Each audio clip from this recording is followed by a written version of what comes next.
भगवत गीता के 15 उपदेश सफल बनाएं।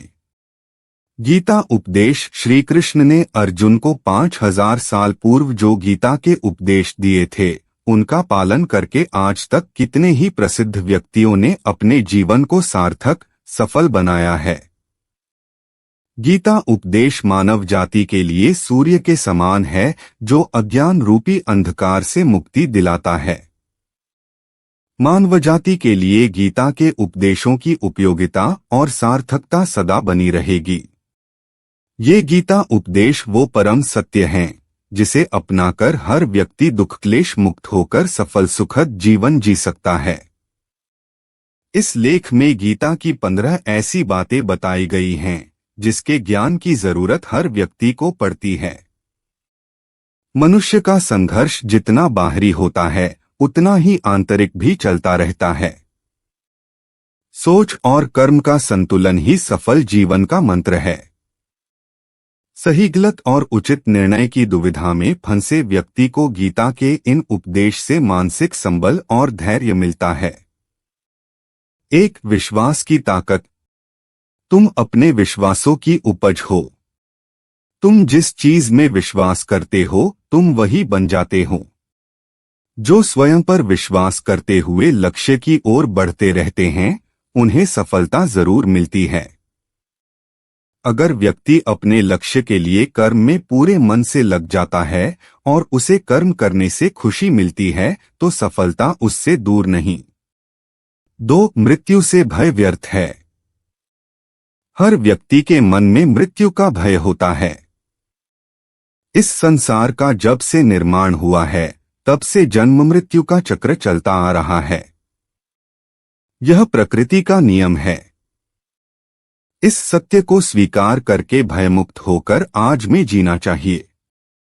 किसी को भी आने वाले पल के बारे में कुछ नहीं पता होता, लेकिन इस संशय में भयभीत रहने से जीवन नहीं जिया जा सकता। 3. कर्म सबसे ऊपर आता है। श्री कृष्ण अर्जुन से कहते हैं कि व्यक्ति कर्म करने के लिए ही पैदा हुआ है और बिना कर्म किए कोई रह नहीं सकता।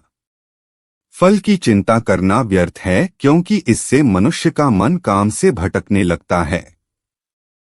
किसी कर्म से सफलता नहीं मिलती तो क्या हुआ, असफलता भी ज्ञान के द्वार खोलती है। अगर बिना फल की चिंता किए कर्म करते रहोगे, तो सफलता और मन की शांति जीवन भर तुम्हारा साथ नहीं छोड़ेगी। जो कर्मफल से विरक्त होकर कर्म करता जाता है, उसका आध्यात्मिक ज्ञान बढ़ता जाता है। 4. हमेशा स्वार्थी होना गलत है। जो व्यक्ति हमेशा स्वार्थ प्रेरित होकर फल की चिंता करते हुए कर्म करते हैं और सिर्फ फल ही उन्हें कर्म करने को प्रेरित करता है, ऐसे लोग दुखी और बेचैन रहते हैं, क्योंकि उनका दिमाग हमेशा इसी उलझन में फंसा रहता है कि उन्हें क्या फल मिलेगा। स्वार्थी व्यक्ति सुखी नहीं रह पाता और ऐसे व्यक्ति से कोई भी संबंध नहीं बनाना चाहता। इसलिए स्वार्थ से ऊपर उठें और दूसरों का हित भी सोचें। 5. क्रोध से सबका नुकसान होता है। क्रोध या गुस्सा करना व्यक्ति के दिमाग में उथल पुथल पैदा कर देता है। आवेश में विवेकहीन होकर कई बार व्यक्ति अपना ही नुकसान कर बैठता है, या फिर अपनी ही मानसिक शांति को भंग करके खुद को कष्ट देता है। क्रोध की अग्नि में बुद्धि और तर्क नष्ट हो जाते हैं और व्यक्ति बिना विचार किए बस अपने अहम ईगो की तुष्टि करने वाले काम करता है।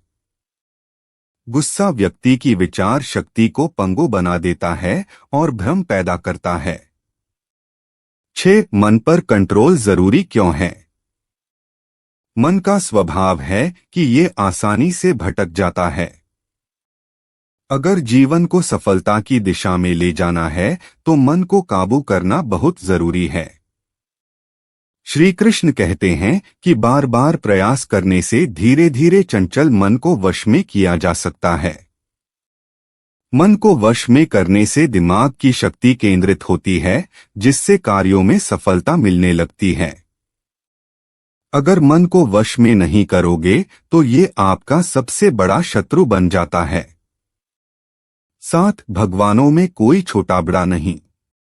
इस संसार में ईश्वर कई रूपों में जाना जाता है। इनमें से कोई भी रूप बड़ा छोटा नहीं है। परमात्मा का हर रूप समान है। जैसे हर नदी अंत में सागर में जाकर मिलती है, वैसे ही हर धर्म, मत और संप्रदाय की धाराएं परमात्मा रूपी समुद्र में समा जाती हैं। यह संसार परमपिता का ही स्वरूप है, वो हर कण में विद्यमान है। 8 कर्तव्य पालन जरूरी है। भगवान श्री कृष्ण उपदेश देते हैं कि हर व्यक्ति को अपने कर्तव्य का पालन करना चाहिए। यही धर्म है। अगर अपने कर्तव्य का पालन नहीं किया जाता है तो मन में अशांति और दुख प्राप्त होता है। अपनी पसंद नापसंद, मोहबैर को किनारे रखकर अपना कर्तव्य करो। किसी अन्य व्यक्ति का कर्म आपको कितना भी आकर्षित करे, उसके प्रलोभन में न आए। कष्ट में रहते हुए भी अपना कर्म करना दूसरे की नकल करने से श्रेष्ठ है। अपने कर्म और कर्तव्य का पालन ही जीवन का सही मार्ग है, क्योंकि कर्म करना अकर्मण्यता से हमेशा बेहतर है। कर्तव्य में दोष देखकर पीछे न हटें, क्योंकि हर कर्म में कोई न कोई छोटा बड़ा दोष हो सकता है। जैसे अग्नि के साथ धुआं भी होता है। सदैव कर्म करो। कर्म करने से पहले विचार करो, लेकिन बहुत ज्यादा विश्लेषण मत करो। अधिक विश्लेषण संशय और अकर्मण्यता पैदा करता है। 9 ध्यान करने से परमात्मा को अनुभव किया जा सकता है। श्री कृष्ण कहते हैं कि शारीरिक कर्म से ज्ञान का मार्ग उच्च है और ज्ञान मार्ग से भी ऊपर ध्यान मार्ग है। ध्यान मार्ग पर बढ़ने से ईश्वर को अनुभव किया जा सकता है। जो व्यक्ति मन और इंद्रियों को शांत करके पूर्ण विश्वास से अपना ध्यान भगवान में लगाता है, उसे ईश्वर का ज्ञान और अस्तित्व अवश्य अनुभव होता है। जो हर जगह हर जीवन मनुष्य में ईश्वर को देखता है, सबके हित में लगा रहता है, उस पर परमपिता अवश्य कृपा करते हैं। ज्ञान मार्ग हो या भक्ति मार्ग, समर्पण प्रेम विश्वास ही आपको ईश्वर के प्रकाश की ओर ले जाता है।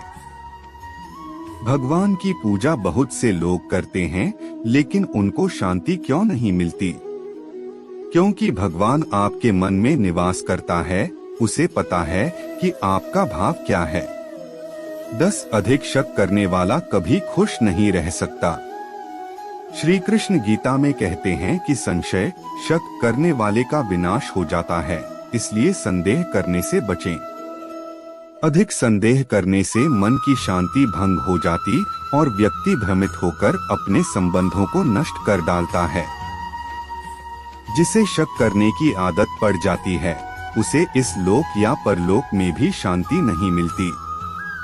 सत्य की खोज ठीक है, लेकिन बिना सच जाने कल्पनावश होकर संदेह करने का अंत दुख क्लेश पश्चाताप के रूप में होता है।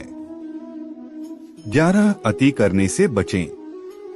जीवन में संतुलन बहुत जरूरी है। किसी भी चीज की अति करना अच्छा नहीं है। जैसे सुख आने पर प्रमाद करना और दुख आने पर निराशा में डूबे रहना, दोनों ही गलत है। असंतुलन जीवन की गति और दिशा को बाधित करता है, जिससे अनावश्यक कष्ट और दुखों का जन्म होता है। जिसके मन, विचार और कर्म में संतुलन है, उसे ज्ञान मिल जाता है और ज्ञान से ही सदा के लिए शांति, संतुष्टि मिलती है। 12 सही कर्म से ज्ञान और मुक्ति संभव है। गीता के उपदेशों में कर्मयोग का सिद्धांत कहता है कि संसार से विरक्त होना ही मुक्ति का उपाय नहीं है। संसार में रहकर एक गृहस्थ अपने कर्मों का पालन करते हुए कर्मफल से विरक्त होकर मुक्ति प्राप्त कर सकता है। सही विचार और उचित कर्म भी आसक्ति को खत्म करने में सक्षम है। अच्छे कर्म कभी व्यर्थ नहीं जाते, चाहे ये दुनिया हो या परलोक। 13 ज्ञान और कर्म एक हैं। एक अज्ञानी कर्म और ज्ञान को अलग अलग समझता है, लेकिन एक ज्ञानी जानता है कि दोनों एक ही हैं। लोग ज्ञान की बातें तो करते हैं, लेकिन उसका पालन नहीं करते। बिना पालन किए ज्ञान कोरा रह जाता है, ज्ञान का अनुभव नहीं होता। गीता कहती है कि ज्ञान पढ़ने की नहीं, बल्कि अनुभव करने की वस्तु है, और अनुभव बिना कर्म किए नहीं मिलता। 14 इच्छा दुखों का मूल है। इस संसार में जितनी भी चीजें सांसारिक सुख की श्रेणी में आती हैं, उनकी एक शुरुआत और अंत जरूर होता है। इन सांसारिक सुखों का अंत दुख, कष्ट और दुर्गति के रूप में होता है। इच्छाओं का अंत नहीं है, एक पूरी होती है तो दूसरी नई इच्छा आ जाती है। हर इच्छा से प्रेरित होकर कर्म करना गलत है, क्योंकि ऐसे तो अनुचित कार्य भी होंगे। इच्छाओं से विचलित न हो, उन्हें एक विरक्त दर्शक बनकर देखो और वे चली जाएंगी। 15 भगवान ही सबसे बड़ा सहारा है। परमपिता ही एकमात्र हमारे आधार है और अपने हैं। इस संसार में कोई भी अकेला नहीं है। ईश्वर में विश्वास रखते हुए जो मनुष्य कर्म पथ पर बढ़ता जाता है, वो सदा शांति, सुख और मुक्ति पाता है। भूत और भविष्य की चिंता करना व्यर्थ है, वर्तमान ही सत्य है। जो भी पूर्ण समर्पण से ईश्वर की शरण में आता है, परमात्मा उसका कल्याण अवश्य करते हैं। ऐसे ही ज्ञान की वीडियो देखने के लिए आप हमारा YouTube चैनल को सब्सक्राइब करें। धन्यवाद।